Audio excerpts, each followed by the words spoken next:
मैं अपील करता हूँ, आह्वान करता हूँ, जयराम महतो की आवाज़ से जुड़े हुए नौजवान और लोबिन हेम्ब्रम के आवाज़ से, जेएमएम से अलग हटके तीसरा मोर्चा बने और मैं उसका सूत्रधार के रूप में काम कर रहा हूँ। सबको एकजुट करेंगे और एकमात्र है, केवल सत्ता परिवर्तन करने से नहीं होगा, आमूलचूल व्यवस्था परिवर्तन की जरूरत है। तो लोबिंदा को हम सुझाव देंगे, आपका बात नहीं सुनते हैं तो घर छोड़ के भाग जाओ ना, मेरे साथ हो जाओ ना, एक साथ चलेंगे। 2024 में झारखंड का तस्वीर बदलेंगे, झारखंडियों का तकदीर बदलेंगे, सत्ता बदलेगी, व्यवस्था बदलेगी। तीसरा विकल्प, एकमात्र विकल्प है 2024। नीतिगत फैसला करना है। 22 वर्षों में नेता बने, 22 वर्षों में कोई नीति नहीं बने। इसीलिए नेता बनाना आसान है, नीति बनाना कठिन है। मैं जानकर रखता हूँ, कानूनविदों से सलाह कर लेता हूँ। झारखंड में बाहरी भाषा और 60-40 नीति नहीं चल तो लगातार इसी नारे के साथ झारखंड के आदिवासी मूलवासी अपनी आवाज को बुलंद कर रहे हैं। सभी का एक ही कहना है कि झारखंड को अलग राज्य बने 22 साल हो गए, लेकिन अभी तक स्थानीय नीति और नियोजन नीति स्पष्ट नहीं है। इस वक्त हमारे साथ मौजूद है सुरेश सिंह बेसरा, पूर्व विधायक है, जो लगातार अपनी आवाज को मुखरता से उठाते हैं। हम इन्हीं से बात करेंगे झारखंड के कुछ ज्वलंत मुद्दों पर। अच्छा बेसरा जी, अभी आप सुन रहे होंगे 60-40 का रेशियो, जिसमें मुख्यमंत्री हेमंत सोरेन की ओर से एक ऑडियो जारी होता है सर्वे ऑडियो के नाम से, और उसमें वो झारखंड के अभ्यर्थियों से पूछते हैं कि आखिर आपको कैसा नियोजन नीति चाहिए, और सरकार आप सभी अभ्यर्थियों से सुझाव लेना चाहती कि क्या सरकार को 2016 से पहले की नीति बहाल कर यहाँ पे नियुक्ति प्रक्रिया को तेजी करनी चाहिए। अभ्यर्थियों का कहना है कि हमें 60-40 नहीं चाहिए, क्योंकि 60 मतलब झारखंडी और 40 मतलब ओपन फॉर ऑल। तो झारखंड में बाहरी लोग क्यों? एक चीज है, बहुमत की सरकार को नीति निर्धारण का संवैधानिक अधिकार है। तो सरकार रहते हुए लोकतंत्र में सर्वे कर रहे हो पब्लिक से, पब्लिक ओपिनियन लेके आप नीति बनाएंगे, तो आपकी सरकार का क्या काम है? आपकी सरकार का काम विधिवेत्ताओं को, कानूनविदों को, कानून के जानकारों को, उनसे राय परामर्श करके ड्राफ्ट बना के आप पटल में कीजिए। लोकतंत्र यही बोलता है कि आप सदन में लाइए, जहां पक्ष होगा, विपक्ष होगा, बहस होगी, सर्वसम्मत होगा, कानून बनेगा। वो प्रक्रिया नहीं करके पब्लिक में आप छोकरा लोगों से पूछ रहे हैं क्या होना चाहिए बाबू, गोलगप्पा खाओगे कि गोलगुल्ला खाओगे? उसका राय से आपसे नीति बनता है क्या? उसके राय से नीति नहीं बनता। लोकतंत्र में आपका सरकार है, ड्राफ्ट बनाइए और आप सदन में पेश कीजिए। पक्ष होगा, वो विपक्ष होगा, बहस होगी, सर्वसम्मत से कानून सम्मत कानून बनेगा। ऐसा आज तक नहीं बना, इसीलिए फेलियर हुआ।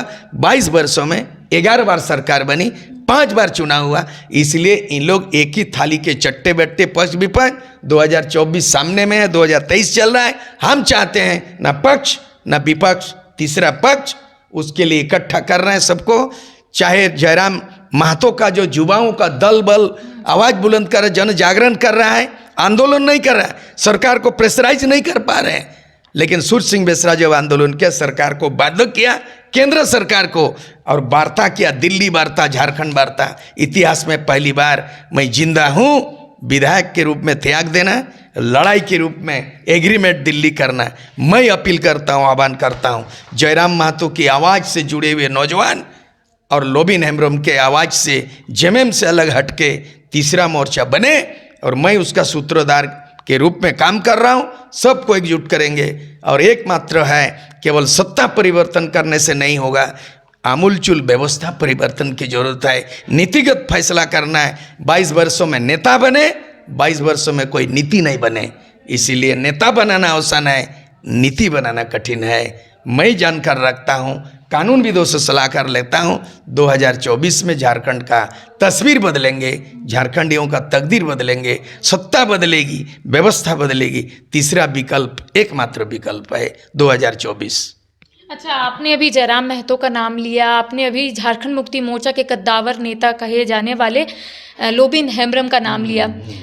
1932 का मांग करे जयराम महतो। लोबिंदा का बात करेंगे तो उनका कहना है कि वो सत्ता में जरूर है लेकिन सरकार ही उनकी बात नहीं सुनती, चाहे जमीन से रिलेटेड कोई बात हो, चाहे स्थानीय नीति से रिलेटेड कोई बात हो। आपने देखा होगा कि झारखंड विधानसभा में काफी अनोखे तरीके से उन्होंने एंट्री ली थी।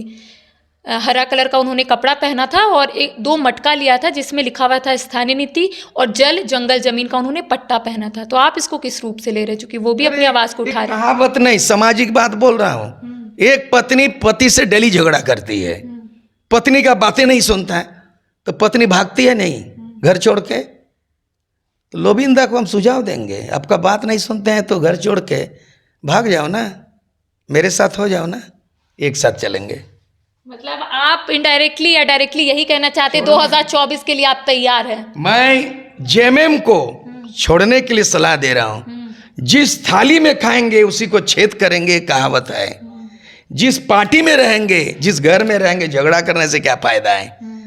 आप नया घर बसाइए ना, तीसरा विकल्प बनाइए ना, सूरज सिंह बेसरा साथ देंगे ना। इसीलिए हम ये कह रहे हैं 2024 में नौलिन दादा को बोल रहे हैं, आप जहाँ पे आप झगड़ा करते हो कोई सुनवाई नहीं है, उस घर को त्यागिए। सूरज सिंह बेसरा तो विधायक पदे त्याग दिया, आपको तो विधायक पद त्याग नहीं बोल रहा हूँ। उस घर को छोड़िए जहाँ आपका दाल नहीं गलता हो, जहाँ आपका बात सुनाई नहीं होते। आप आ जाओ, जयराम महतो आ जाओ। आदिवासी मूलवासी एकता के बिना तीसरा विकल्प कभी भी संभव नहीं, कभी भी सफल नहीं होगा। 2024 मेरा लक्ष्य है, सूत्रधार का हम काम करेंगे, नया नेता तैयार करेंगे, 81 को तैयार करेंगे और ये काम 30 जून को घोषणा करेंगे। नीति बनाएंगे, घोषणा पत्र बनाएंगे और आवेदन निवेदन करवा रहे हैं लड़का लड़कियों को, जिसमें हमारी उम्मीद है 50% महिलाओं को साथ हम लोग उम्मीदवार बनाएंगे। 50% महिलाओं, ये महिलाएं संख्या में बहुत कम है, इसलिए 50% महिलाओं को प्रायोरिटी देंगे। 30 जून तक सूची तैयार करेंगे, 6 महीना ट्रेनिंग करेंगे, लीडरशिप ट्रेनिंग चलाएंगे 6 महीना। CNT एक्ट क्या है पढ़ो, SPT एक्ट क्या है पढ़ो, पेशा कानून क्या है पढ़ो, भारत का संविधान पढ़ो, पंचायत एक्ट पढ़ो, फॉरेस्ट एक्ट पढ़ो, है ना, स्थानीय नीति नियोजन नीति क्या पढ़ो। 6 महीना पाठ पढ़ाएंगे और मैदान में उतारेंगे। जीत होगी, बदलाव होगा, परिवर्तन होगा। 2024 तब तक जो है ना, ये जितना भ्रष्टाचारी लोग हैं इनको जेल घुसाड़ेंगे, जेल जाएंगे। और जेल इसलिए जाएंगे, ये लोग बहुत खाया है, पिया है, और ये आय से अधिक धन संपत्ति अगर कालू हो जाएगा, बहुत सारे विधायक भी जाएंगे। 5 करोड़ मिलता है एक साल में विधायक फंड, MLA फंड को 5 साल में 1 साल में 5 करोड़, 5 साल में 25 करोड़, 25 करोड़ इंटू 81, इतना करोड़ सब पानी में चला गया। हिसाब किताब नहीं देते। हम हिसाब मांग रहे हैं, PILवे करेंगे, ED को भी लिख के देंगे और MLA फंड का 5 करोड़ का हिसाब किताब कराएंगे, तो कोई बचेगा नहीं।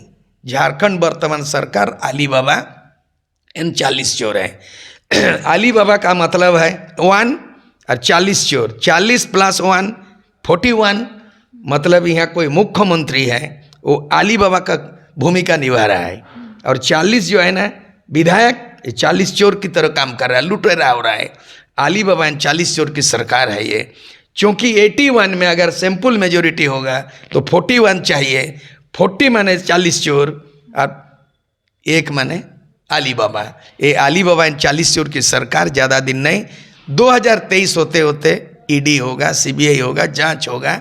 इन तमाम लोगों को जो है ना लालू यादव चारा घोटाला की तरह, मधु कोड़ा माइनिंग घोटाला की तरह, और जितने भी मंत्री संतरी जेल गया सबको घुसाड़ेंगे।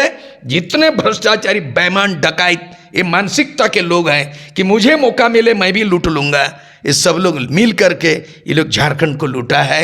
यही मलाल है, और झारखंड को पूरा दलालों ने खलाल कर दिया है।